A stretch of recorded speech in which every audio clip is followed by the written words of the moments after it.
Hello, YouTube. Today we're going to be, hello, Facebook and YouTube. Today we're going to be talking about investing in rental properties. Why has this come up? I know I'm always talking about selling property and trying to help you all sell for top dollar and receive the highest net. And sometimes I talk about solar properties, occasionally about buying luxury properties.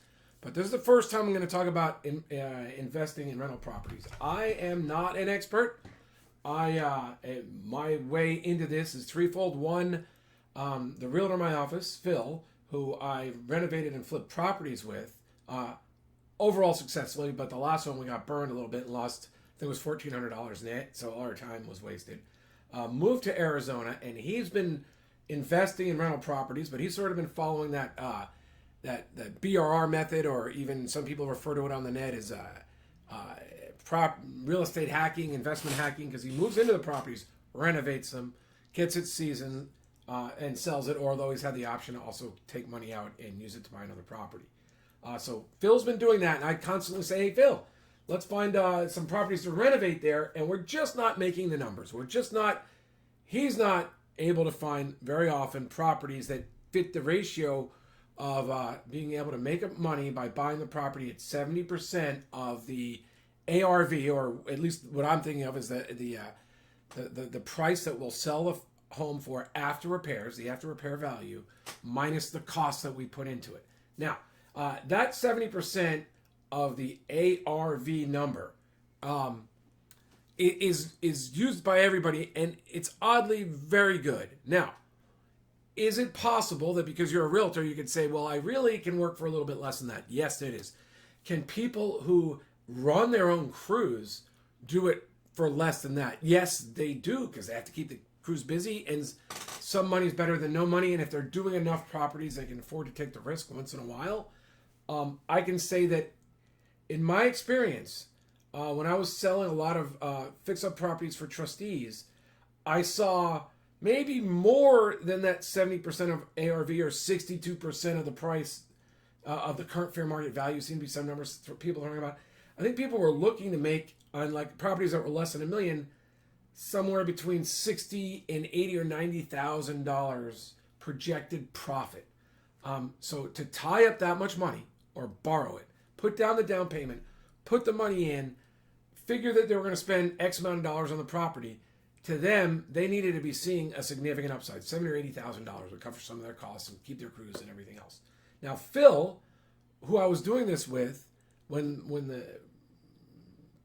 properties that needed repair, the candidates started charging more because so many people were looking to buy them, Phil's like, I love doing this, but I've got to go do it in Arizona, because Arizona you can do it for half price. Now, Phil said that he's seen a compression on those numbers where a lot of people in his market, in that $200 something to $300,000 house, are looking to make about $30,000 or more on the flip, because that gives them a little bit of cushion in case they make a mistake.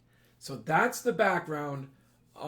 So I keep saying, Phil, let's find some of these, because I'd love to be able to make $30,000 or even split it with them if I finance some of it. But we're just not seeing those numbers. But I've been constantly saying to myself, if I could tie up my 50 grand or whatever the number is for a year or two, this might be a great way to get into the rental property market. And I see so many people, even now there's guys marketing that the way into investing and building equity over the long term is to buy a fixer-upper rental property, fix it up, put rental in, hold it, season the money, take some money out, and buy another and roll it up. And I'm like, darn, I just wish but I have two kids in college. I have one kid in college. I got another kid starting next year. I've got two more kids. And I'm a realtor and a lawyer, but an entrepreneur. I just don't want to tie up my capital. I can't commit it to that yet. Maybe soon, but not yet. So I keep saying, Phil, I can't do it. It's not, the numbers aren't making it, but boy, I wish I were. So let me just say that if you go to it's not even there yet. It hasn't propagated yet, but I'm just calling it attorneyhomeservices.com, because I'm an attorney and a real estate agent in California. If you go there, I'm going to have a link where you can see more, or you might even see this video or something like it. And at the end of it, I'm gonna talk to you about, this is probably going to be the video you're going to see. I'm going to talk to you about the fact that if we qualify you as basically to do this, you're going to need to have the down payment, the 20 or 25%, and borrow a loan and get a real loan or cash to get into a rental property. And these are the selection criteria that Phil uses. We're looking to buy a property that is not projected to have a lot of future expenses, because we know many renters getting in on those on the tight margins that you have to can, their profits can just disappear with a $14,000 air conditioning and appliances and everything else. So we're looking to minimize that.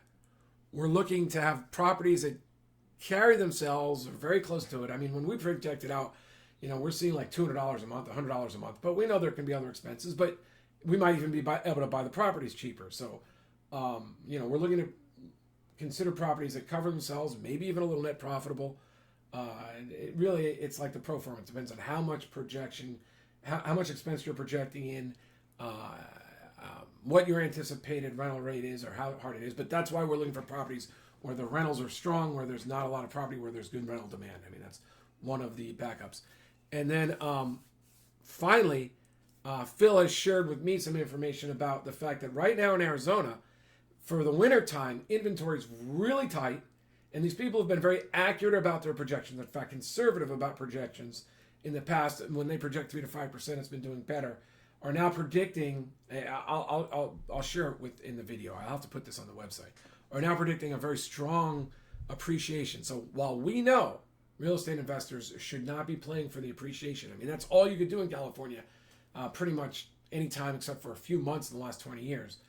We know proper real estate investing, you're not playing for the appreciation, but why not have growth trends? Why not invest in the path of progress? Why not see where people are moving and where demand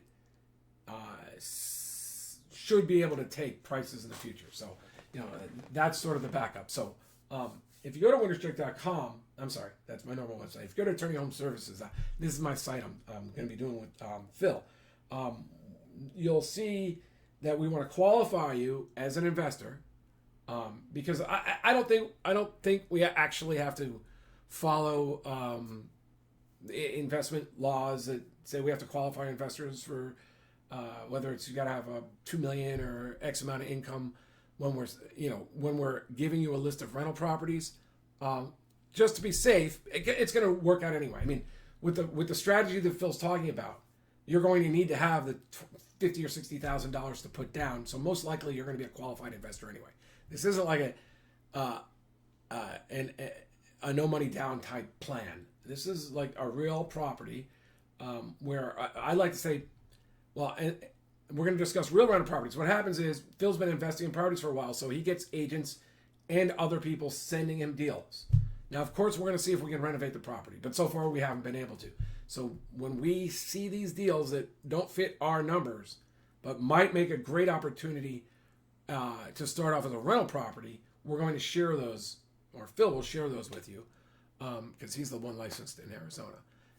Although he's also licensed, he works in my brokerage in California. He just sold a home in Temecula.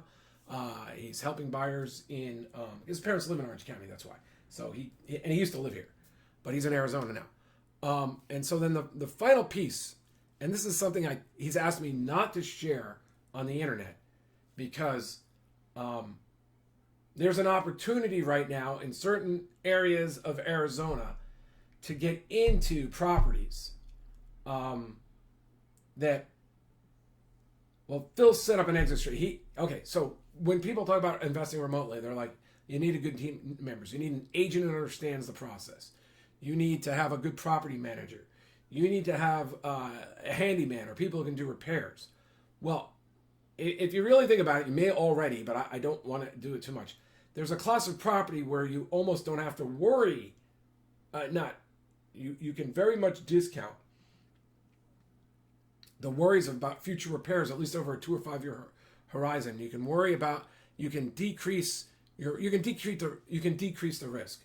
So Phil is going to share with you a class of properties that are readily available, where the rental market's strong.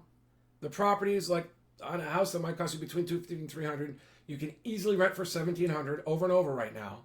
I mean, Phil's qualified that by talking to the property managers in the area.